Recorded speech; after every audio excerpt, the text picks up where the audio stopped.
E aí, nação tricolor, fala família Tricolaço FC, sejam muito bem-vindos aqui a mais um vídeo do canal, Felipe Sandri na área, para a gente comentar aí a respeito das últimas notícias e informações do São Paulo e notícias que não são nada boas, né?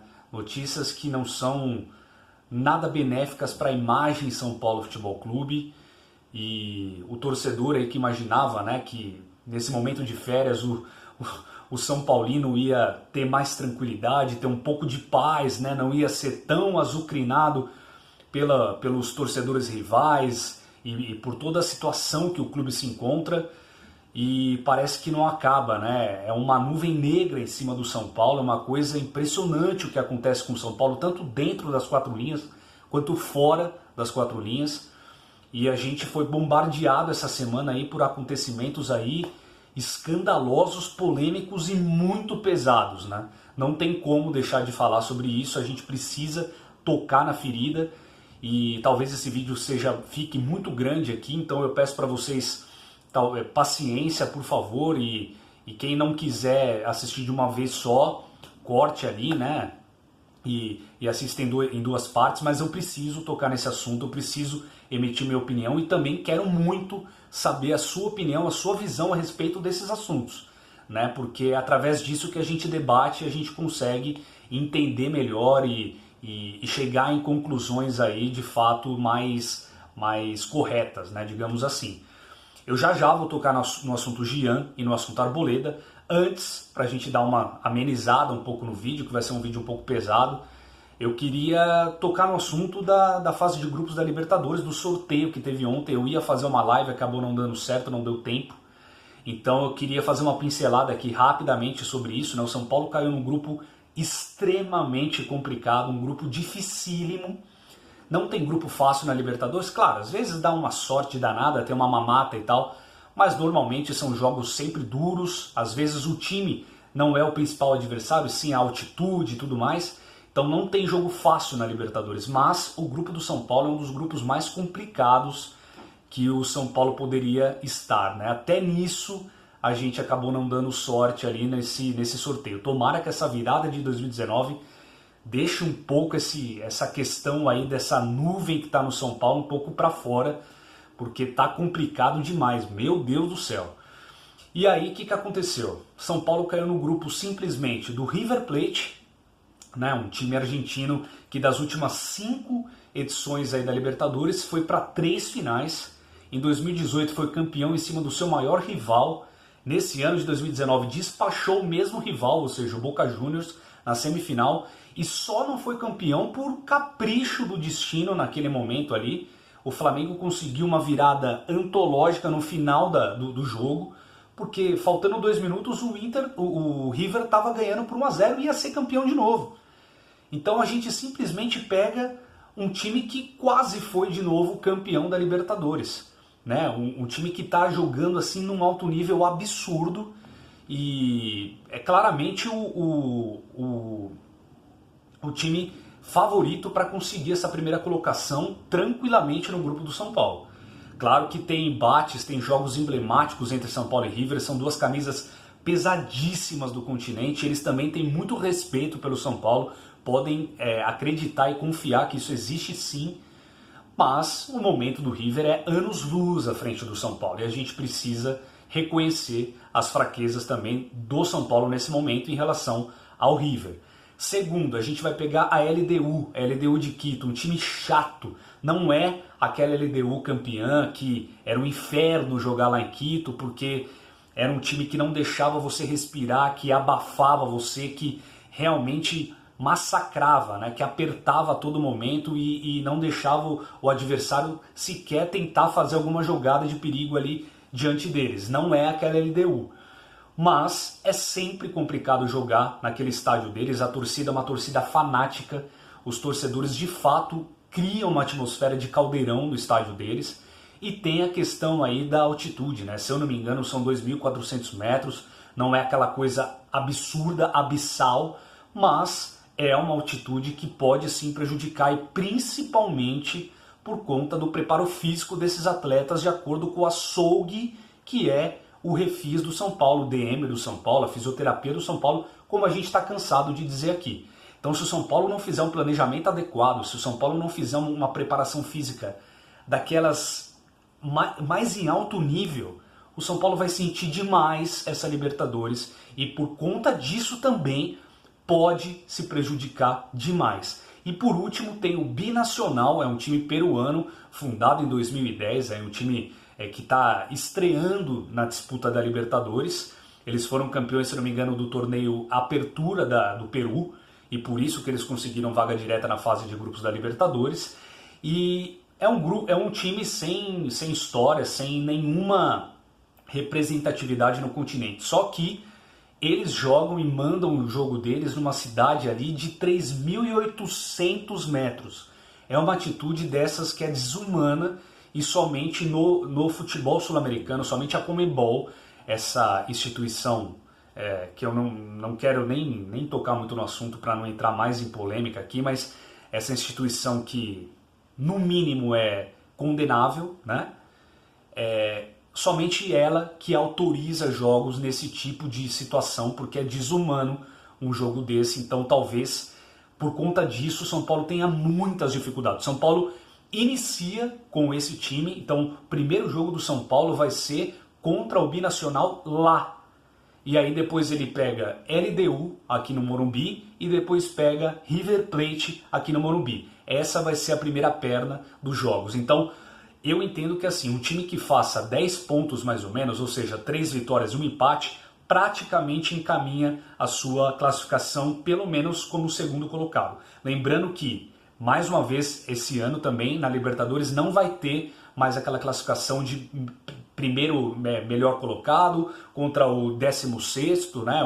O 16º colocado entre os 16, o segundo contra o 15º, não vai ter mais isso. Então você pode ser o primeiro fazendo 18 pontos, como você pode ser o segundo fazendo 7, que você não vai pegar o líder ali, vai ter sorteio, né? Então, mais uma vez, isso não tem essa importância toda de você fazer essa primeira fase de fato ali a ferro e fogo. Claro que você precisa jogar seríssimo, porque é Libertadores e porque você não pode deixar qualquer jogo ali como um jogo qualquer, porque isso pode fazer diferença lá no final para a classificação. Mas o São Paulo pode se classificar com 10 pontos, por exemplo. Então, se a gente fizer o nosso dever de casa e se a gente beliscar pelo menos, vamos supor, um empate fora, né, com esse Binacional, por exemplo, São Paulo teoricamente, tá, gente? Teoricamente já estaria classificado.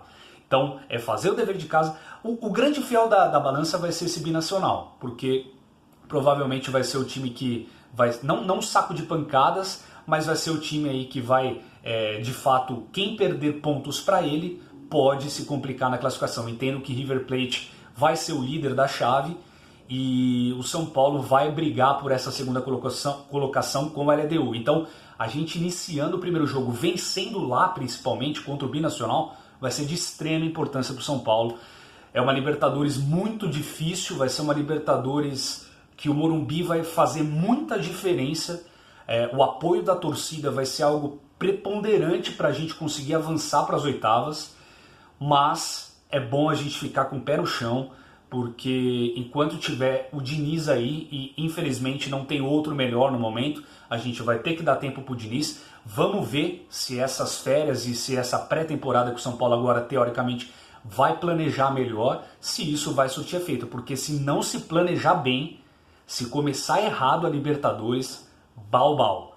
Não vai ter tempo para erro. O São Paulo precisa focar demais nesses primeiros jogos aí, nessa primeira perna, e fazer o que dele se espera nesse momento. Boa sorte pra gente, a gente vai precisar muito porque é um grupo muito complicado. Gente, rapidamente, falando de Jean, minha opinião é a seguinte.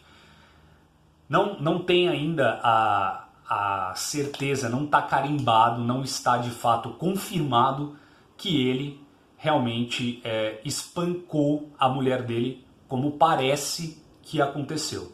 Eu não vou ser leviano aqui de acusá-lo já logo de cara, porque eu não tenho esse poder e também porque a justiça ainda está analisando todo o caso e vai fazer toda a perícia para realmente confirmar se teve mesmo essa agressão dele ou não. Mas se isso de fato aconteceu, não tem nem o que pestanejar, não tem nem o que falar, não tem nem o que contra-argumentar. Se isso realmente aconteceu, se ele realmente espancou, socou, se ele realmente fez isso com uma mulher, ele precisa ser preso e pagar pelos seus atos. Ponto. Simples assim. O São Paulo tem que rescindir o contrato dele para ontem. Repito, se ele fez isso, se ele cometeu esse crime, o São Paulo simplesmente precisa rescindir o contrato desse cara e esse cara precisa ficar na cadeia e cumprir tudo que ele fez, cumprir o crime que ele cometeu. Ponto. É isso. É simples assim. Não tem outra coisa a se fazer. É simplesmente isso. Se de fato foi confirmado que ele realmente agrediu a mulher dele, ele é um covarde, ele é um bicho, ele é um monstro, que ele precisa estar fora do social, do convívio com as outras pessoas. É simples assim, gente, não tem o que dizer. A gente não tem subsídio, não tem poder para julgar uma outra pessoa, porque a justiça ainda está averiguando os fatos. Se de fato isso aconteceu, eu repito, esse cara não pode nunca mais nem pisar na calçada de um CT, ele não pode nunca mais pisar na rua até cumprir a pena que a ele for convertida. É isso. Não quero ficar me alongando muito nesse assunto, porque foi o que eu disse no início, a gente não tem a confirmação de nada, então vamos aguardar. O São Paulo também está fazendo a coisa certa. O São Paulo colocou, né, um comunicado aí para a imprensa, dizendo que ele está aguardando, né, a definição de toda a perícia, de toda a investigação, para aí sim ele se pronunciar oficialmente, e também por questões legais ele tem que esperar o retorno das férias para ele tomar alguma atitude em relação ao goleiro reserva do São Paulo. Mas, repito, se isso aconteceu, ele tem que pagar, simples assim, e que ele pague com juros e correção monetária, se é que vocês me entendem. Falando do Arboleda, gente, fala pra mim uma coisa. O que tem na cabeça de um jogador profissional? Ele não é qualquer jogador, ele é um grande zagueiro, um ótimo jogador do São Paulo, já está no São Paulo há um tempo, conhece a rivalidade que tem nos clubes aqui paulistas, nos clubes brasileiros, conhece já o clima aqui do Brasil. Não é que é um gringo que veio aqui agora e que não tinha noção nenhuma do que acontece entre as torcidas, entre os times. Ele tem conhecimento pleno do que é o Palmeiras, do que é o São Paulo, da rivalidade desses times. E o que faz o cara me aparecer com a camisa de outro time rival, vestindo essa camisa? Nem que se fosse por brincadeira, nem que se fosse por uma aposta, nem que se fosse por qualquer coisa nesse sentido, nesse contexto, ele não poderia aparecer com a camisa de um rival, porque ele defende essas cores, ele defende essa instituição. É a mesma coisa que um cara que é patrocinado pela X aparecer com a roupa Y no evento ou em qualquer lugar que ele estiver. Ele não pode, ele tem um contrato, ele cumpre um contrato de trabalho onde ele tem que defender as cores desta empresa e não da empresa Palmeiras. Então é muito errado o que ele fez. E ele, assim, ele falha, o Arboleda vem falhando, né, em muitos clássicos, principalmente com o Palmeiras, se vocês forem ver. É um jogador irregular, é um jogador que ele tem técnica, é um jogador bom, você sabe que o Arboleda é um bom zagueiro, só que ele oscila demais em jogos importantes. E depois dele fazer isso, no início eu achei que ele estava tentando cavar uma negociação, sabe? Não eventualmente com o Palmeiras, mas sim cavar alguma coisa relacionada para ele ser vendido, porque a ideia dele, ele quer ir para a Europa, né? Ele sempre deixou isso muito claro. Agora, ele fazer um tipo de situação dessa seria muita burrice, ele ter uma ideia de querer ser negociado vestindo a camisa de um rival.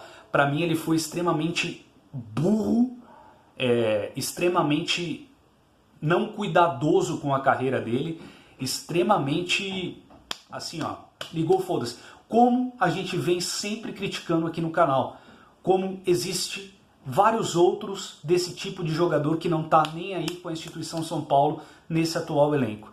É isso que mais irrita E assim, no meu modo de entender, eu teria uma conversa muito forte com o Arboleda no retorno dele das férias e deixaria muito claro assim, cara, você quer vestir essa camisa ou você não quer mais vestir essa camisa? Porque se você tiver dúvida, você já está fora dos planos. O São Paulo Futebol Clube não pode se permitir ter jogadores que não têm certeza se querem ficar ou não. Jogadores que não têm a consciência do que significa esse clube, jogadores que não têm respeito por essas cores e por essas glórias que esse time já conquistou. Então, se ele titubear, ele tem que sair do São Paulo. O São Paulo tem que rescindir, o São Paulo tem que vender, o São Paulo tem que fazer o que for, mas o Arboleda não poderia permanecer. Quero muito saber a opinião de vocês, o vídeo está gigantesco. Eu vou encerrando por aqui, mas eu não poderia deixar de tocar nesses assuntos. Uma semana complicada para o torcedor são paulino, muitas manchetes na mídia, só que manchetes negativas relacionadas ao São Paulo.